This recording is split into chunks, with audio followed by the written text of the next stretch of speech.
Hello everyone! Welcome back again sa aking channel. Today magluluto tayo ng tatlong putahe at ito yung gulay natin na dalawa at syempre ang ating sabaw. Ayan, madali lang tulutuin mga kaibigan, samahan nyo ako. Ngayon umpisa na natin sa ating pagluluto. Mag-steam tayo ng tofu. Ayan, nasa lansan ko na yan mga kaibigan. Kita nyo yung itsura ng ating tofu. I-steam lang natin yan mga kaibigan, madali lang yan lutuin. Ito yung tofu natin, nahiwa-hiwa na natin. At syempre ang ating meatballs. Yan ginawa ko yan guys. Meatballs lang yan, karne lang. Nilagyan ko lang ng pampalasya ako tsaka ako binilig bilog. Ngayon dahil mainit na ang ating tubig, ilalagyan na rin natin ang ating i-steam na tofu na merong meatballs. Tapos may konting carrot sa ibabaw at saka yung bulaklak na carrot sa gilid. Steam lang natin yan ng 5 to 8 minutes mga kaibigan. Saglit na luto lang yan kasi yung tofu naman natin madaling maluto pero syempre dahil meron tayong meatballs dyan kaya lutuin natin ng 6 to 8 minutes. Pagka lagay naman natin yan, ikukulo naman natin ang ating gulay mga kaibigan. Ang gulay na lulutuin natin una ay syempre ang ating bok choy o kaya pechay sa atin. Inuuna natin yon dahil mas mahirap naman lutuin yung pechay kaysa yung lettuce mga kaibigan. Ayan, pakuluin lang natin siya hanggang sa maluto. At syempre maglalagay tayo dyan ng kaunting mantika sa ating kawali kasi magluluto rin tayo dyan ng karne. O, di ba mga kaibigan? Madali lang magluto kung tatlo yung kalan ninyo kaya sabay-sabay nyo na sa pagluluto. Charot. Pero syempre kung isa lang naman yung kalan ninyo, syempre isa-isa lang ang luto natin sa ating mga ulam, o 'di ba mga kaibigan? Ayan, luto ng ating steam. Ayan, tanggalin na natin, patayin na natin ang ating apoy para hindi ma-overcook naman.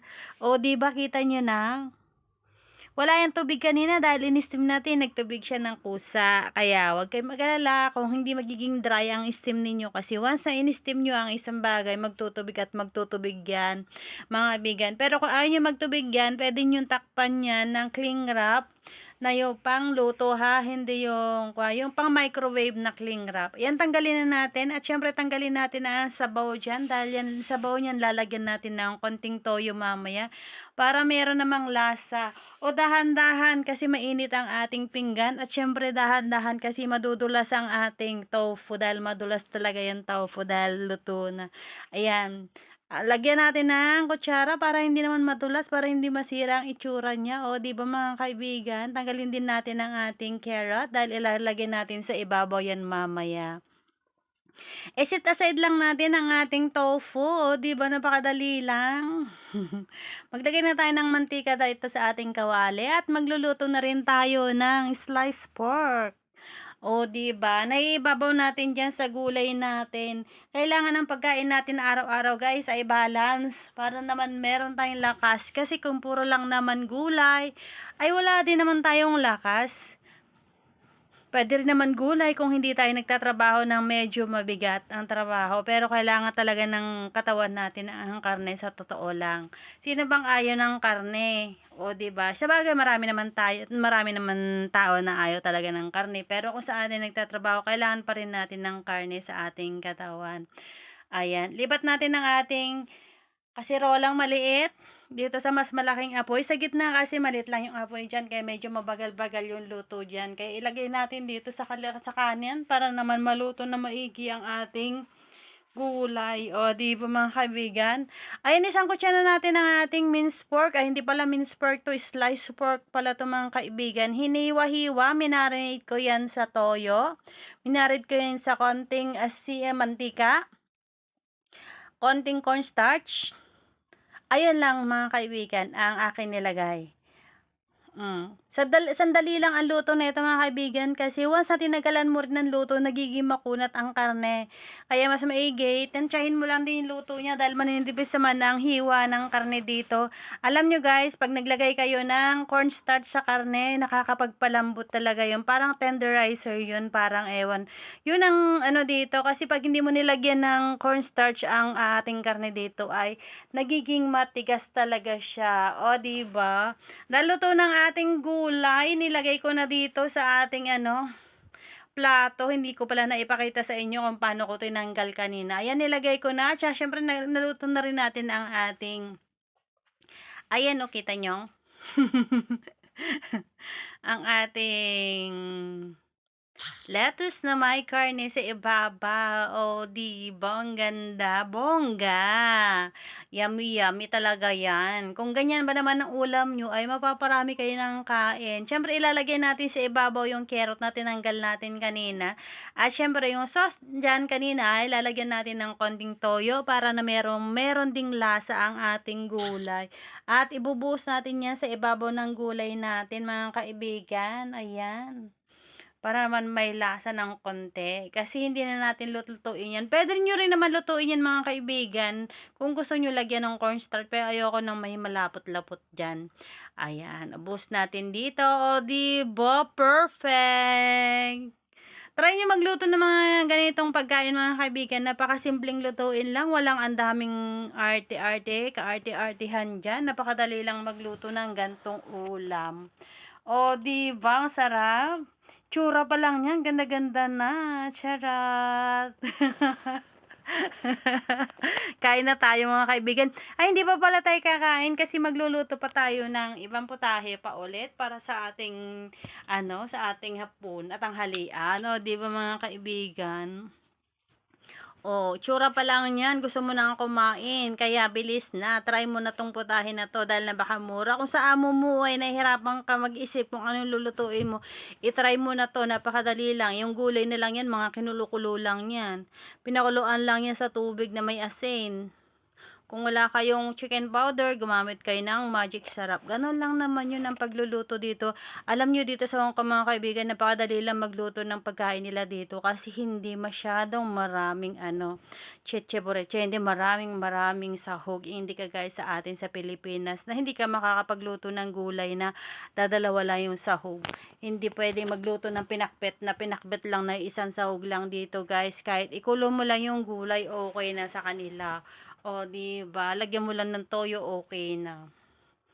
And this is it na, guys, ang ating niluto. O, 'di ba? Presentable.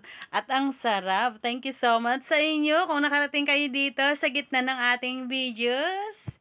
Isusunod naman natin sa ating video ay ating pagluluto. Magluto naman tayo na yon ng sabaw para meron tayong panulak naman dyan sa ating gulay at karne. O, 'di ba, mga kaibigan?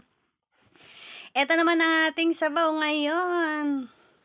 Pork bones, yan, na merong seaweed. Ayan, napakadali lang yan, mga kaibigan. At ito lang naman ang ingredients dyan, o, di ba, ang ating pork bone. Siyempre, mushroom, carrot, at kamatis, siyempre luya na rin, oh, 'di ba? Ang ganda, 'di ba? Kulay pa lang 'yan, matatakam ka na. Etong karne, guys, napakuluan ko na, mga kaibigan. Eto yung luya natin. Pinitpit ko lang 'yan, guys. Hindi ko sobrang binalatan kasi organic 'yan, maliliit. Pag binalatan mo, wala nang matitira. At syempre ang ating kelp o kay seaweed na tinatawag, ang ganda ng kulay nito. Kanina brown to, mga kaibigan, pero ang binawad ko naging green o kay dahon dagat ang tawag nila dyan sa atin. O, di ba ang ganda? Sobrang ganda ng kulay nito, guys. Madali lang lutuin, saglit lang. Pwede nyo ring gawing salad to kung gusto nyo. Pwedeng pansahog. At eto na, umpisa na natin. Maglagay na tayo dito sa ating kawali. Ay, kasirola pala na may tubig. Ilagay na natin ang ating pork bones o kaya ang ating buto-buto ng baboy. Napakuluan ko na yan. Kaya tignan nyo, guys. Pagkalagay mo pa lang, nagmamantika na yung tubig kasi naluto na talaga yan. O, diba? Di ba naman luto-luto? Kumbaga na blanch lang siya para matanggal yung kanyang mga black residues, yung marurumi. Lagay na natin ang ating luya. Kailangan lagyan talaga ng luya, guys, pag naglagay kayo ng seaweed na sabaw kasi medyo malansa ang seaweed dahil nga seafoods yan. Oh, di ba? Galing sa dagat kaya medyo malansa din yan. At ito, lalagyan natin yan mamaya pag naluto na ang ating baboy. Kasi syempre mas matagal lutuin dahil malalaki ang tipak ng ating baboy, mga kaibigan. Pakuluin lang natin yan at saka natin ilalagay yan mamaya after 1 hour. Buksan natin ang ating ang ating kaserola. Ang ating hiwa dito ay maninipis lang guys, para madaling maluto mamaya, oo. Pero kung gusto niyo malalaki, okay lang din. Ngayon pagkatapos ng isang oras guys, eto na yung sabaw natin, mamuting maputi na siya. Luto na ang ating baboy. Puwede na rin tayo maglagay ng ating mga sahog. Siyempre ilalagay na natin 'yan minsanan, huwag ka patumpik-tumpik pa, minsanan mo na ilagay 'yan para naman hindi ka napapagod. Gano'n din naman 'yun, maghahalo-halo din naman 'yun sa tiyan mo, charot. Pero sa totoo lang mga kaibigan, totoo naman isang beses mo na lang ilagay. O 'di ba, hindi ako naggisa dito mga kaibigan, kaya huwag kayong mag-alala, walang mantika 'yan. Siyempre yung lalabas sa mantika diyan, yung mantika lang talaga ng baboy. Takpan na natin at nang maluto na, etong kelp natin o seaweed later na natin. Pagkatapos naman ng 15 minutes, eto na binuksan na natin ulit mga kaibigan, dahil luto na, tikman natin ang ating sabaw kung okay na ba. Try natin kung malambot na talaga yung karne bago tayo maglagay ng ating seaweed, kasi ang ating seaweed ay napakadaling lutuin. Kaya tikman na natin kung tama na yung lasa, pero kung kulang pa yung lasa niyan, magdagdag tayo na pampalasa kung gusto nyo. Huwag masyado maglagay ng maalat mga kaibigan, kasi medyo may alat ang ating may alat konti yung ating kelp, dahil yung kelp nga natin ay galing sa dagat. Ayan, o, di ba mga kaibigan? Maglagay tayo ng konting-konti lang na asin guys, para mayroon tayong panlasa. Pero kung nasa sa inyo, maalat ang panlasa nyo, dagdagan nyo pa. Pero kung ayaw nyo naman ng maalat, yung matabang lang ang gusto nyo, tama na yon. Ngayon, nilagay na natin ang ating kelp. O, di ba? Ilagay na natin lahat na mas marami, mas masarap. O, di ba? Eto'y saglit lang lutuin 'to guys, 5 minutes luto na. At eto na nga ating sabaw na luto na, 5 minutes. Yung green na green kanina, nagiging dark green na siya dahil luto na. O, di ba? Maghahain na tayo mga kabigan, kasi nagugutom na rin ako. Alam ko natatakam na rin kayo, gusto niyo na rin tikman etong ating sabaw ngayon. O, di ba? Ang sarap nito. Patayin na natin ang apoy niya para hindi tayo mahirapan sa ating pagse-serve. Kasi 'pag mainit yung ating sabaw, naku, mapapasok tayo sa singaw ng tubig ng sabaw. Ayan, nilagyan na natin ang ating sabaw dito sa ating lalagyanan, sa ating mangkok. Siyempre yung karne natin kakainin 'yan. O, 'di ba? Kasi hindi naman si among kakain niyan kundi tayo, o 'di ba mga kaibigan? Kaya magluto ko na rin kayo ng ganito dahil napakasarap nito at napaka-healthy. Huwag kayong mag-alala, kasi eto hindi siya mataas ang kolesterol, kasi eto guys ay hindi naman natin 'to ginisa. Walang mantika na nilagay diyan, kaya masarap at healthy po ang sabaw nito. O, 'di ba? Ang sarap nito mga kaibigan. Kung nakarating kayo dito sa dulo ng ating video, thank you so much for watching. Sa mga hindi pa po nakapag-subscribe diyan, don't forget to subscribe, like, and share. Thank you so much sa inyong panonood. Sana nagustuhan ninyo ang ating niluto today. Sana gayahin ninyo at matikman nyo naman kung gaano kasarap ang sabaw na 'to. Bye-bye!